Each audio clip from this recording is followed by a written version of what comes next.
Hey food lovers, thanks so much for tuning in to Food for Life. We're so excited to have you here with us today. Today, we're whipping up something truly delicious that I think you're going to love. Let's dive right in.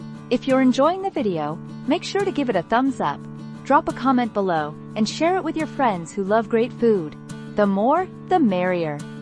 And don't forget to hit that subscribe button and ring the bell so you'll never miss out on our future recipes and cooking tips. Hi everyone, today I'm going to show you how to make a quick and delicious keto-friendly sandwich that's perfect for anyone following a low-carb diet. We're using simple, wholesome ingredients, starting with multigrain whole wheat bread. While it's not zero carb, look for a low-carb version that fits into your keto plan. Next, layer on some lean turkey breast slices for a boost of protein.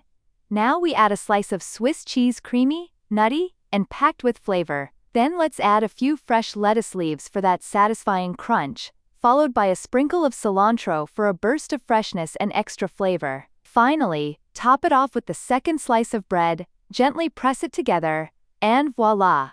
You've got a keto-friendly sandwich that's full of nutrients and absolutely delicious. It's quick, simple, and perfect for lunch or a snack. Enjoy, and stay on track with your keto goals. Like and subscribe.